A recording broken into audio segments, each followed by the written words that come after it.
all have seen banks on TV, right? You see the stacks of the cash, you see the gold bars, and I'm like, man, that's why I wanted to work at a bank. I thought it was going to be super cool.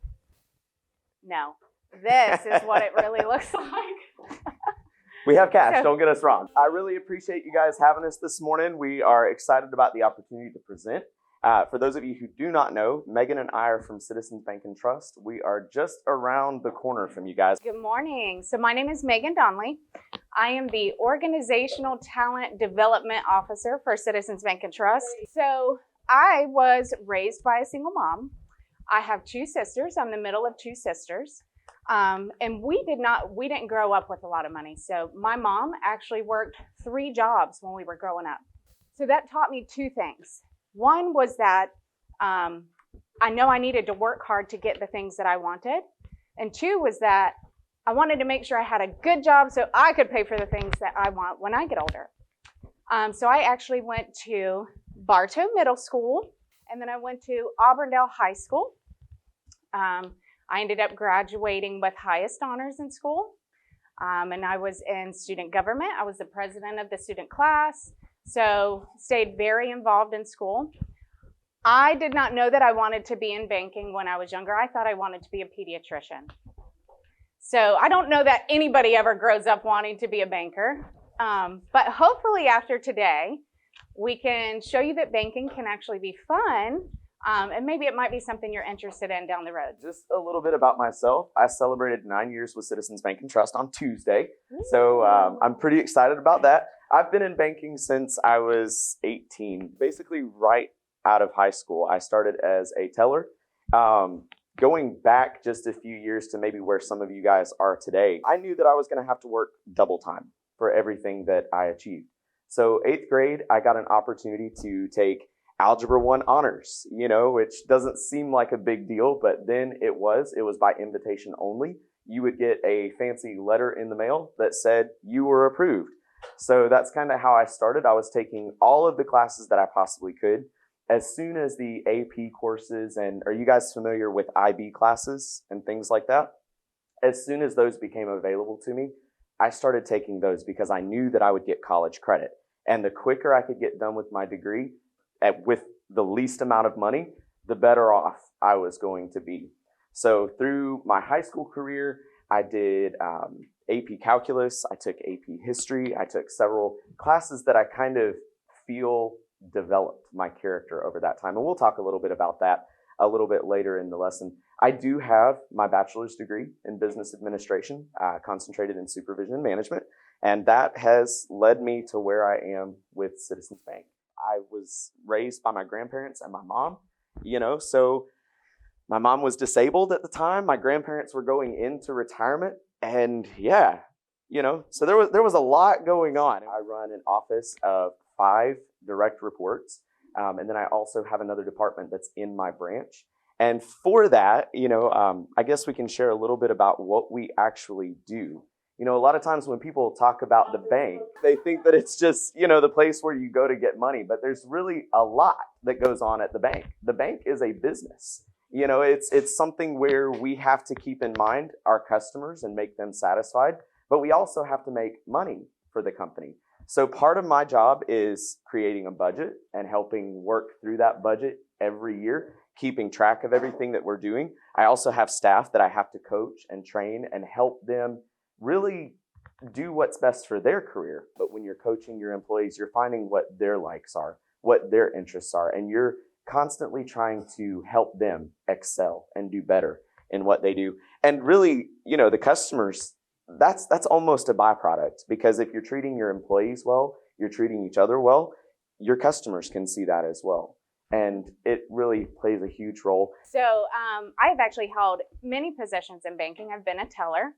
I've been a teller manager, a customer service rep, an assistant manager, a branch manager, and now my training role. So I actually train all of the people that we hire for the bank. So if you're ever interested in banking, I might be training you how to do your job one day. So she's a know-it-all. Early in my education, I realized really quickly that I had some decisions that I needed to make. And sometimes when you're trying to decide on what you want to do after this after middle school and high school? It's not really clear. I ended up moving out of my parents' place. I moved to Tallahassee for all of 2 weeks because I had a full scholarship to Florida State. And I realized really fast that I had no idea what it took to live on your own, what it took to figure out all of your different classes. So I started taking my elective courses and all of my associate's courses early. So I had all of that stuff pretty much all set. And I sat down with my guidance counselor when I moved back home. They have those at the college level too. And she was talking to me. She said, you know, you do realize that a lot of the electives that you chose in this process, they kind of go into a business and finance role that's there. And I really hadn't taken the time to look at that and kind of see a more larger scope on things. But it's really important that you make choices, you know, and you gauge those choices wisely. And one of those things are some of these questions that are here. The first question is, what characteristics are important to an employer? Being good with numbers? Absolutely. People think bankers, we do all this math in our head, we're really smart, all these calculations. We use calculators, okay? Yes, yes. Somebody asked me the other day, let's calculate this on paper. And I'm like, no. It's been a minute. They're like, well, what do you do if your calculator doesn't work? I grab my cell phone. So we'll also talk about how does your career choice affect your income and how did education training affect your salary. Some of the characteristics that employers look for, strong grades. So if you are coming straight from college, or if you came straight out of high school when you're getting a job, we look to see if you had strong grades. So if you don't have any work history yet, we want to see that you were at least applying yourself in school. And Megan's department looks for that even while you're employed with the bank. We have these annual trainings that you have to complete every single year, regardless of what position that you work for at the bank. You get 2 tries to take the test, and you have to score at least an 80. Otherwise, they have to go in and unlock you, and they see that you obviously don't know what you're doing. Maturity and professional attitude, that's a really big one. You have to be able to engage with your customers in a mature manner. You have to be very professional when you go out into the community or when you're working alongside your coworkers. Taking initiative and motivation, I think this is something that honestly plays very well into Megan's hand. She can talk about this a little bit later. But you're going to have opportunities throughout your education career. You're going to have opportunities through your career after your education where you have the chance to take initiative and do more than what your job says that you need to do, or do more than what your class says that you should be doing. And this really is an opportunity to set yourself apart from everyone else around you. Teamwork. So we have to be able to work as a team. Jeffrey, as a branch manager, if his whole branch is not working together, then his office is not going to run efficiently. Communication and interpersonal skills. So our customers, we have to be able to speak with them. We have to be able to guide them. Even us coming here, these are part of our communication skills and interpersonal skills. Related work experience is extremely important as well. You know, I could not simply walk in out of high school and do the job that I'm currently doing right now. Also, creativity, finding different ways and different approaches to doing things. There's a lot of people that I would imagine are pretty creative in this class as well. You know, anytime you get a group of people together, you have your ones who are kind of just this is what it is. Give me the lines, give me the squares and the boxes that I have to stay in. And then you have the people who kind of color outside of the box. You know, they kind of decide to take a different route that's there. So dependability is a big one. When you are getting paid for a job, they're expecting you to show up. Right. So Jeff actually has an office of 4 people. 2 people open, 2 people close. If one person doesn't show up, that is a huge inconvenience for their branch. Personality. I'm labeled as Mr. Personality. My girlfriend calls me that all the time because I'm one of those people that can walk into a room and I'm a people person. Sometimes there are things that are not necessarily in your personality that you have to do, things that you have to take on. So it's really important. And these are just some of the characteristics that not only apply to us as bankers, but it applies across the board to different careers. The program that we use to make your deposits, to make withdrawals, to process loan payments, things like that, we went through an entire system change. So we just a year ago, changed the way we do everything in our bank. My skill set, I was a branch manager at the time. This is actually how I realized I wanted to go into training. But at that time, I was a branch manager. And the first skill that they actually chose me for the job for was because I typed fast. What that did was allow me to showcase my other skills and uncover all of my other skills, in which I built our system that we are using today at the bank. I built the whole teller system. I built the whole platform system. So not only that, we have about 220 employees. I had to train every single one of them on this new system. So that could have a huge impact on our customers. If I did not train them well, then it would affect our customers. They wouldn't know how to do your deposits. They wouldn't know how to process your withdrawals. So at that time, my skills were very valuable to our company. So let me just ask you a quick question, Megan. When we were going through all of that conversion, didn't you kind of have some opportunity with management to show this is what I can do and present all of your qualifications and ask for a promotion, basically, and ask to move forward? Absolutely. So when I realized that I wanted to go into training and they could see that all of our employees wouldn't know how to use this without me, that gave me more value. So I could go to the head of HR and say, hey, I should be making more money for this, or hey, I should have a higher title. So you want to know the value of your skill set. So let's take a look really quickly at this bar chart that's here. So what this is your earnings relative to what your education level is. Down here at the bottom, we have someone who has less than a high school diploma. The median weekly earnings for someone that has less than a high school diploma is $626 a week. And on this side, we see the unemployment rate. Someone down here that has less than a high school diploma is 8.3%. It is a huge difference as you begin to climb up this scale. Megan, what's an associate's degree on here, right here? So associate's degree, $963 per week. So that means you went to college and you got your 2-year degree. So if we continue to go up and look, so say you got your high school diploma, $809 weekly. Let's look at the difference. If we went all the way up here to a doctoral degree, $1,909 a week, that's almost a $1,000 difference going from a high school diploma to your doctoral degree. Do you know what we could buy with $1,000 extra a week? A week. So that's $4,000 a month, just about. So when you look at this slide, you can see how it gradually grows the higher education you have. Absolutely. And another trend that you can pretty quickly see on this is the higher the education level you have, typically the higher value that you're able to bring to your employee or to your employer. So that also decreases the risk of unemployment the higher educated you become.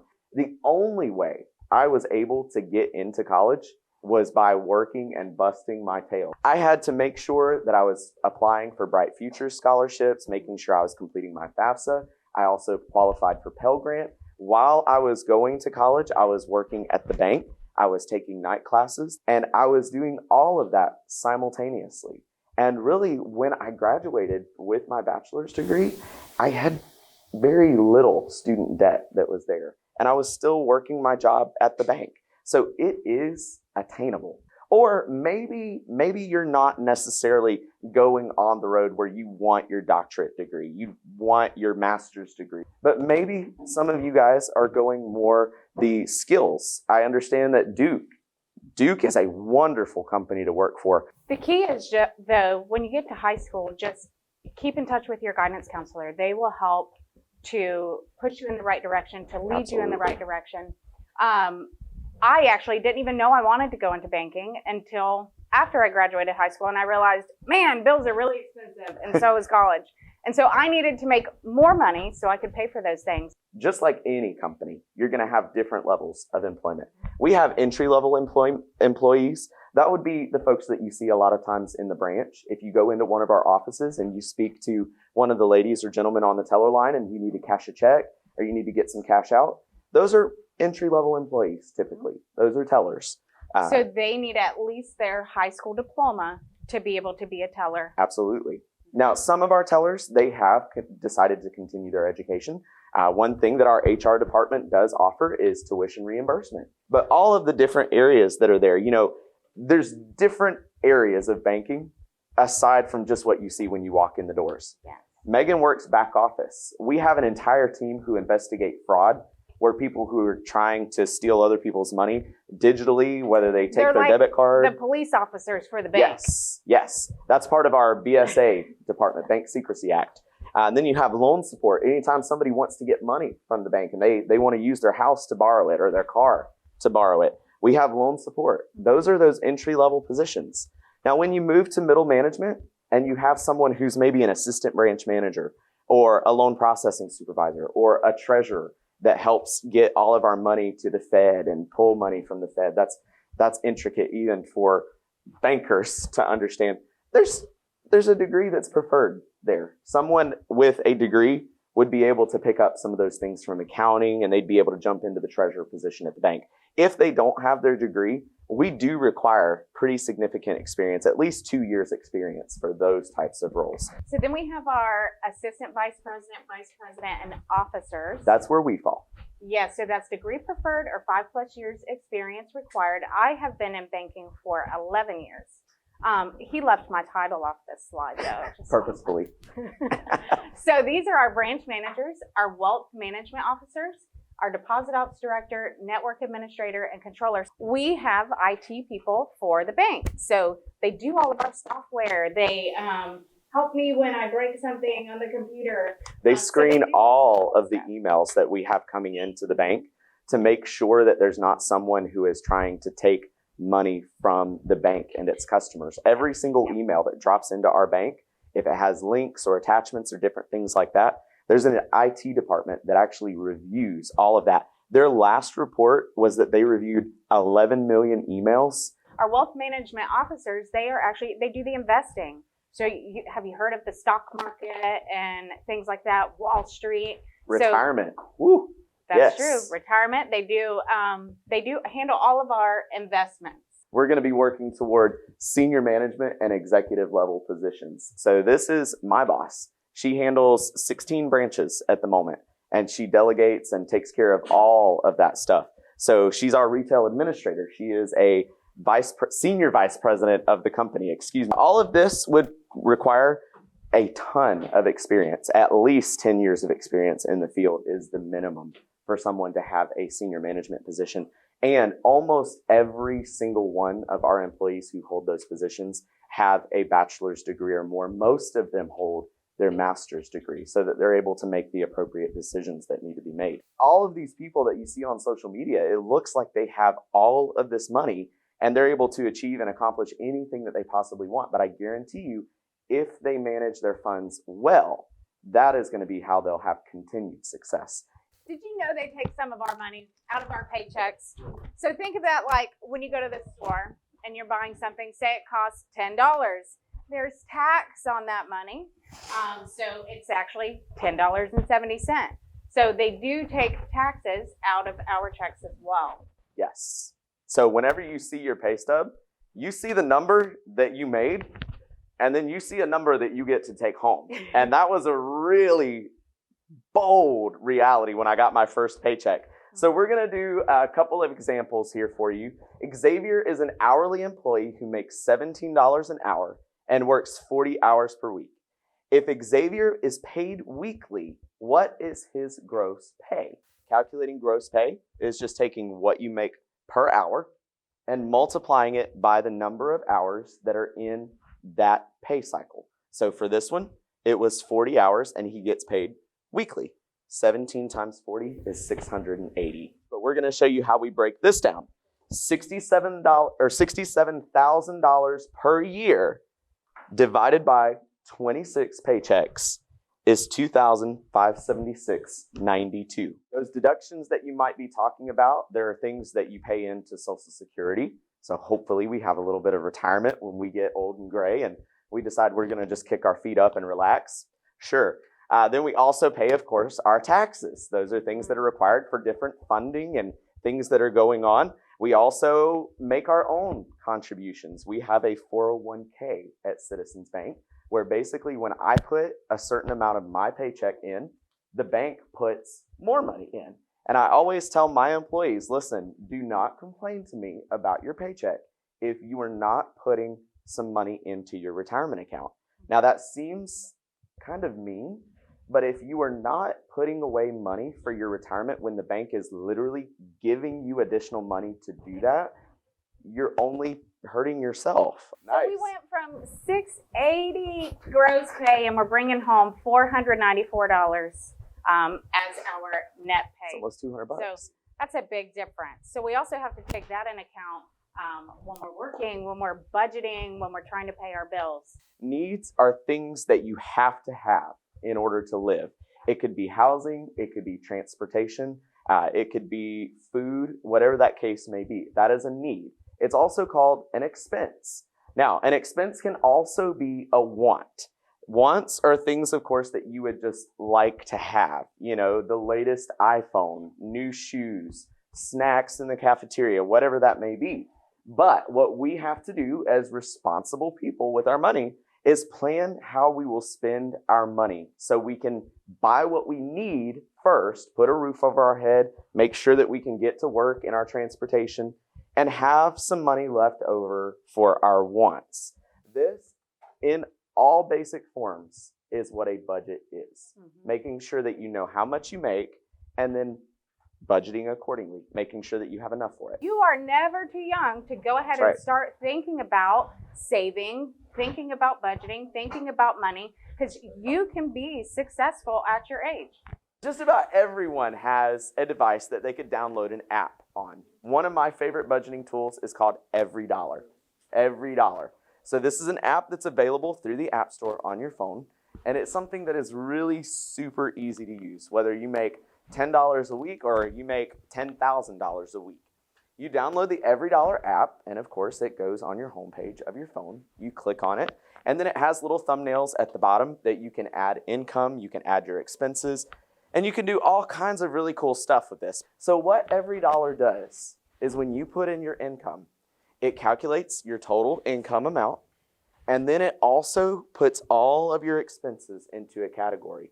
And it shows you really quickly where you spend the most money. Housing is the greatest expense. And for a lot of people, housing will be probably one of their larger expenses. Once I have all my stuff in there, it's important that I track my spending and I put all of my expenses. When I swipe my debit card or I pay a bill, keep track of that. So just for good money management, 50% or less of your income should be on things that you absolutely have to have. Things that are housing, things that are transportation, you know, food, different things like that. 30% or less, that can be on things that you want. And then you should leave 20% of your budget to make sure that you can pay for any expenses that you have on debt that you're paying off, or, you know, for savings. I really want to thank you guys and the teachers and everyone for having us, and we really appreciate it. Feeling keep up. Oh, Jesus. I loved it. Go take it.